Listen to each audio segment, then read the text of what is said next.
Good morning from Panhandle Outdoors, America's only daily outdoor TV show.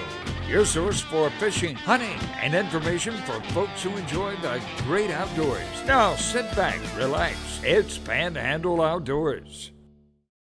Good morning, folks. Welcome to Panhandle Outdoors. I'm really glad to hear this morning. Got a big show lined up, but first, our weather brought to us by Haney Technical Center at the corner of Baldwin and Highway 77. High today's getting all the way up to 84, low 64, and the water temperature staying at 77. Now, I expect this week we're going to see a little bit of drop in it because we have some current moving through and some strong wind. And the sun's getting a little bit lower, so our water temperature is going to start going down usually at the end of October and especially in November and all. Take a look at our river reading brought to us by Washington's Landing Marina. The Apalachicola at Brunstown is reading a 0.5. The Choctaw at Caryville a 1.8. Just not a lot going on with our rivers. That I know it sounds like a broken record, but it's true. I know some guys have really taken advantage of taking care. I ran into a couple of guys over in Weewater this weekend. They've been down working on the houseboat, getting ready for squirrel season. It's a good time of year to do those kind of things if you can't do much fishing, if you can't get up in those sloughs and all. So be aware of that. Take advantage of the great weather and get outside and do some of that stuff. But a lot of houseboats over in that area, and a lot of folks are working on them now. It's been too hot this summer, and then squirrel season coming up, so it's a good time of year to do it. The tide chart brought to us by Kent Forest Lawn Funeral Home and Cemetery. Had a little bit of tide yesterday, but the next 3 or 4 days, all neat tides, not a lot of movement at all. So the wind is going to be important. Today's going to be coming out of the east at about 5 to 10. So be aware of that when you go out. All right, we'll take our break. We'll come right back. All right, welcome back. We're trying to get the show put together, folks. We're having all kinds of trouble this morning. I have 7 red lights between my house and Fox 20 in the studio, and I call it 6 out of 7, which is very unusual. Usually you catch most of them early in the morning like this, but so I was thinking, I hope today doesn't end up like I started off, and it has so far because we're having some technical difficulties with our things here. But let's move on. I think I told y'all I got a boat on order. Actually, I had a boat. I just hadn't put it all together now. One of the things I did this weekend, make sure we got all the stuff for it, and I wanted to share one about Blue Water. And got it. Now, all this stuff is not required for a boat. I just want to share with you and some of the things you need for a boat. It's a good time of year to get a boat. I got it from Harsh Marine. I'm going to show you some video. I've had all kind of neat things. To me, it's my first dream boat as far as getting everything on it I want, and finally, taking my breath. And Gail and I getting ready to do some serious fishing. Years ago when we first married and had a lot more time before we had families and obligations and jobs, we really enjoyed fishing together. And we had some great times fishing together. And over the years, we still fish some, but not as much as we're going to start back doing it now. So at this point in time in life, we're going to really do some fun fishing. So I'm just going to, I just brought the bag. I'm going to reach in and just show you some of the stuff. And if your boat's 16 foot or longer, you need a fire extinguisher, okay? So this is a fire extinguisher. And I'm not sure I'm going to mount it yet, but that's important that you have a fire extinguisher. Even if it wasn't required, I would have one because over the years, I've seen so many fires and things like that pop up and all. All right, now let's see what this is right here. This is actually this is a new rope. I almost felt bad about buying a new rope because I've got plenty of rope at home, but this being a new boat, I wanted to buy a new rope. Okay, so got that and. Our decal, Panhandle Outdoor decal, a battery charger. I got a battery, of course, a new battery charger, a little horn. This is not required, but these little horns and all, you just never know when you're going to need something like this. So I really think this is important. They don't cost much, and you need some kind of sound device. And except people keep a whistle. I just like that. Okay. Of course, the anchor rope. I got that in here. The last thing I was going to show you. Again, this is not required for my boat, but again, I plan to do some flounder gigging out of it. And at nighttime, if I get stranded, and there are ways to do that. You can get stranded, and different things can happen to you, and you'll need a flare. I have been out there before. I remember in North Bay one time, a good friend and I were out. We were out years ago. We were flounder gigging. And actually, I pushed the boat off from the yard, one of my granddad's old boat, and we're out there and poling along, and a strong northwest wind came through like it does in the fall, and it blew us out. Fortunately, it blew boom just like that. fortunately, I was able to last minute to get the pole in the ground. But it was a classic situation where we really were not prepared, and the waves, the further out you got into the bay, the waves were going to get bigger and bigger and bigger. And I was thinking later, that would have been an ideal time if we did get blown out there in the middle of the bay and getting ready to get swamped, because that's what would happen on a small boat. Flares would have worked. Also on flares, now you can get two kinds. These are single kinds. Of course, remember they have a date on them. You can see the picture of what they are here. But also you can get a pistol flare gun, and that's what I recommend if you're out in the Gulf and all. Those can be really seen at a good distance and all, to get way up there and all. And these, but what I like about these is 4 of them, in case one of them don't go off, you still got 2, 3, and 4. So these kind of things are important as far as the boat and getting everything situated. Like I say, the fire extinguisher is a must. I really believe in that. Every now and then one of them will catch on fire just from the fumes and all, and that fiberglass burns real well, okay? So I just want to share that with you. Okay, we're going to come back. I got some pictures from the weekend to share with you, so we'll be right back.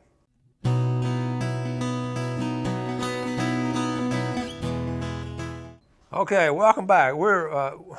We've got our thing. We think we got everything ready. What happened, folks? I usually do my iPad with the pictures and all. I forgot my iPad. I misplaced it this morning, and I got here without a station without my picture. So now I'm doing it off my iPhone, and so we're gonna struggle with it, and we're gonna try to get it. But we can do it off this. Y'all work with me, because we have to refocus and everything. But the first one here, I don't know if you can read it or not. Okay. We're going to. It was from Fred Meyer's wife. Fred had a tournament out in Louisiana. And okay, she loaded the kids up. Can y'all see this picture? She loaded the kids up. It was Fred's 40th birthday party, and she went out there and surprised him, brought the kids out there, way out in Louisiana. And he wrote a little thing about it. I love you, Laura, so thankful to have you by my side. Okay, what a great end to this tournament. My wonderful wife, Laura Myers, drove over from Panama City to surprise me for my 40th birthday on the first day. Blessed to have a supporting wife and family. It goes on down. Listen now, this Fred, he doesn't normally do this, but the tournament is another story. We flat out just did not catch them. Hope everyone does good for day 2. Thank you all the sponsors and all. Now that goes to show you, Fred is one of the finest red fishermen in America, not just the South, in America. And he'll have days like that too, so that'd be an encouragement to you. Sometimes we all go out there and just flat out don't catch them, and that was a big tournament. But what a nice thing for family to do. Okay, let's move on. We have some bucks sent in. This is, let's see, this is my buddy Tony Bass from Valdosta. It's gun season up in Valdosta. I sent, look at old Tony. Good job. I sent Tony a text back. I said, what do you do, run over him with your truck? But Tony, now here's a good story on Tony. He didn't grow up as a deer hunter and hadn't deer hunted for about 3 or 4 years, really, just got into deer hunting. And he lived outside of Valdosta and got a good little area out there off of a farm, and he just hunts that area and gets a nice buck every year. Good job, Tony Bass. All right, check out floundering. This is James McConnell from Tool Time. Another great day. Now, the last couple of weekends, he's caught some nice redfish. Those are 20, look at that ruler right there, 26.5 inches. That would win a tournament right there. But he had 3 fishermen. They kept 1 fish apiece and released a lot of others. So good day right there. Tammy Schumann Zackrell sent a picture of her son Evan, and Evan's on here a lot. Bow hunting. Look at there. Nice right there, Evan. Evan is a good little outdoor guy. Okay, let's move on. This one right here, old Don Bird Dog Morgan put this on Panama City Hunting. A nice 8-point, got him at 830 with that bow right there. Good job. Nice buck right there. So it was a good weekend for hunters and floundermen. Barry Pate, locally here, finally got cold enough. He went out gigging, I want to say Saturday night maybe, and nice mess of a flounder right there. Good job, Barry Pate. And here's another picture of him. What he's talking about here, need more of these doormats around. Leave some of those buried illegals and let them grow a couple of years, and we could see more of those. So, here's a theory on that. There's two schools of thought on fishing like that. You just gig the big ones and save the little ones to grow like that. Or a lot of folks like to just gig those small ones and let those big ones just to go ahead and breed like that. So spawning, and so there are 2 ways to look at it. And scientifically, I don't know which one's best. I see both wisdom in both of those. All right, here, Mitch Coleman sent in this picture over the weekend. Good red snapper. Remember, we haven't talked about it a lot, but red snapper season is still open. Okay. All right, let's move on. Bass fishing at Lake Seminole. This is Steve Gross. Great day on Lake Seminole. That's two different bass right there. Look at two different sleeves. Bass fishing in the fall is good. And now this is, all right, Chester Reese. Okay, this comes out of Carabel, out of Seaquarter Marina. Captain Chester Reese. And he's got a series of pictures. So the first one is a king caught by Bob Love, then a cobia caught by Alita Jarrett Cortinas, and a king caught by Dr. Ed Atwell. So I'm going to go through a series of pictures from sea quarters. All right, check it out. There's one of them here. All right, and there's a nice one right there. Nice king right there to win the tournament. Another one here. Look how nice the water is. So clear down there. Look at how clear the water is right there. Beautiful. Okay. And then they caught, check out, you can see the plug, I mean the little jig, they caught this flounder weir down there out of sea quarters, a little white with a red eye. That is a basic fundamental jig's been used for years, that color right there. And a light spin, that's a lot of fun, a light spinning reel. How about a triple tail? And the thing about a triple tail, check it out. See the tag coming up by the dorsal fin? The tag right there. And on these tags, triple tail has been tagged for a while now. Gulf Coast Research Laboratory over at the University of Southern Mississippi been doing a while, and I'm going to talk about that one day about the tagging because we'll talk about it a little bit later. And nice Jack Crevalle there, nice one. And let's see, always sharks down there. Always sharks down there. And let's see, I got let's see. Here's a report from Captain Kim. I'm going to read it to you now. So. It's been super. The flounder hitting on yellow skirts with tail squid, the redfish all up and down the beach along with the trout. The snapper plentiful this weekend. Up the river, the brim are anxious for our hybrid worms. We have had no rain for months, so the river is perfect for catching dinner. Come see us at Seaquarter Marina for fixing your pole and rigging you a great bait. Each rocking chair has a story. Till we fish again. Thank you again, Mr. Chester. Had a fish person come in with your recommendation. Words on the porch, lots of folks out hunting. A gentleman found a 12-point shot, and shame the hunter never found him. Be diligent, Captain Kim. Good points right there. I like the story.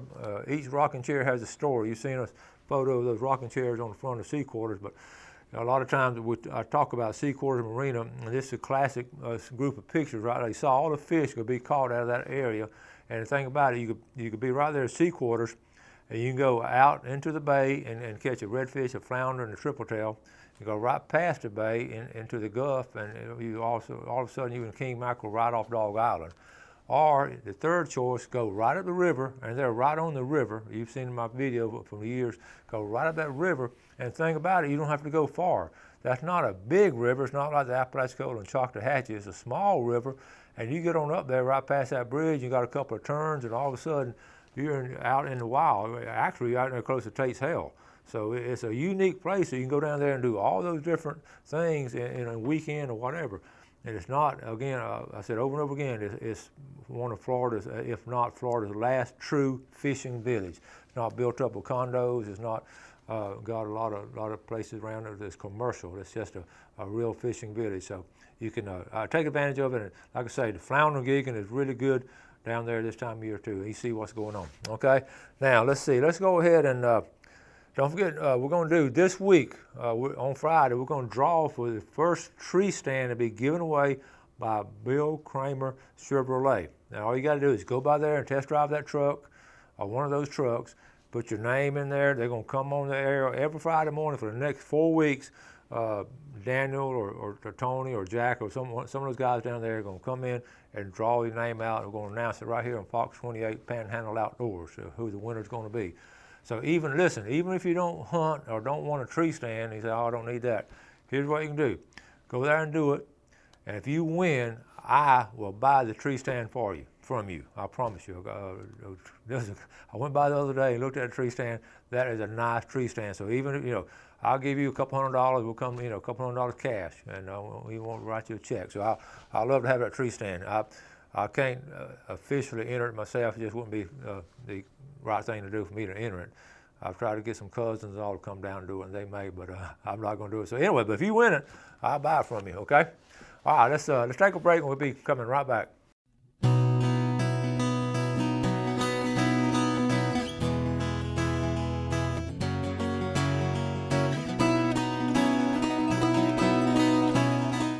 All right, welcome back. Glad you're with us this morning. Let's go ahead and finish our last segment. We've got a lot of things going on. One of the things, let's do our fishing game times first of all, okay? For 8:54 to 10:54 this morning, a little bit later than yesterday, and then 9:17 to 11:17 tonight, okay? One thing we're talking about all the different equipment on your boat is right here in this Boat Smart. If you're not sure exactly what you need for your boat, this is a free publication. This one we use in our classes over the years for boating safety and to get you safe boating. And it's around page 25 to 30 talks about the equipment. It's not complicated. A lot of times, you know, kids, especially not being used to something, will read this stuff and it sort of sounds real complicated, but it's not. So sort of keep it simple when you're trying to understand it. Because you just need a sound device and some basic flares and your life jackets. I didn't go over the life jackets, and we'll do that another time, okay? Let's go over, I wanted to talk to you today. I've been wanting to do the last couple of days, been busy, show's been full. On fishing line, there, you know, basically three kinds. You know, the new, I call it new, it's been out a good while now, the braid fishing line, and also the regular monofilament we have for years, and then also the fluorocarbon leader. So those are the three basic fishing lines now. They're right here. I was looking at them. I wanted to tell you the pros and cons of the braid versus mono. It's a constant. It's fascinating to read everybody's opinion on it, and you have your own opinion. Then you talk with different captains and all. And one of the things about people fishing, a lot of times it's the area you're fishing in has something to do with it too, with the water clarity and all. But we're talking about fishing here in Panhandle, so I want to tell you. And I wrote down these pros and cons of the braid versus mono. Let's talk about braid first. Braid is strong. Okay, here's the pros. It has little memory now. That's so important when you're casting, that memory where, you know, the mono is just all wrapped up a lot of times, especially, and that memory stays in that mono for next year, and it's going to get worse and worse over the year. So braid does not have that memory. Okay, number two, it's sensitive. Now, it being a tighter and all, it's more sensitive, especially when you're flounder fishing or something where they just sort of nibble on it a little bit. So a braid is more sensitive. Also, it has a smaller diameter, so you can put more line on the reel. That's important, especially if you're catching some big fish and they're going to spool you, and you know, you want as much line on there as you can. And number two, we're actually number four, but probably one of the biggest ones, it's just stronger. It's stronger, as simple as that. The braid is stronger, and it doesn't get them many knots in it. Okay, here's the cons. Here's the bad things about the braid, okay, a couple of things. It's abrasive. It's abrasion sensitive is words they use. In other words, if you're fishing around oyster shells, around bridges and all, and that line wraps around some of those shells on the pilings, that's going to braid a lot faster, a lot quicker than the monofilament line will. So be aware of that. Again, you know, where you're fishing and all. If you're out there fishing in the flats and all, it's not that big of an issue. Also, the next one, actually, it's so strong it won't break. But if you get that thing wrapped around your finger or whatever, it can cut your finger off, really. I mean, it's strong. In fact, a lot of these boats, and I've been on before, where people want to bring their own fishing poles and everything, the captains will not allow them to bring any braid line on there because they're aware of the kind of accidents you can have on it. So be aware of that situation right there, and it can be dangerous, okay? The con, it's visible. You can see it. That's one of the cons. You know, if you're in real clear water, that's why you need a fluorocarbon leader, which we'll talk about later. But you can actually see, the fish can actually see it. They've proven, the scientists have proven that you know, the fish has vision. They can see different objects in the water. And then the last one, it's also, and this is a minor one. I hesitated on mentioning it. On your fishing guides on the rod, if you fish a whole lot, it can actually be abrasive to those rods, is what some of the experts are saying. I personally have not had that problem, but I guess if you're a guide and you fish all the time and all, you fish a lot of it, it can abrade a guide. That's sort of a little close one there. So that's a braided, that's the pros and cons of braided fishing line. Now let's go to the monofilament, okay? Here's the braid here. Here's just a regular monofilament, 6 pound. A lot of people, I like 6 to 8 pound right here myself. All right, here's the pros on the monofilaments. It absorbs the shock. You know, it's a monofilament line in the water. It has a little bit of a sag to it, and it will actually absorb a shock. The other day I was going over down Indian Pass, and I had a fish. I had set my rod in a chair like a rookie, and I'd gone over to a tackle box to get something out of the tackle box, and I heard something pop. And what had happened of a large fish, I'm sure the big redfish in that channel there at Indian Pass, just popped my line, and it was almost funny because I don't usually sit my rod down.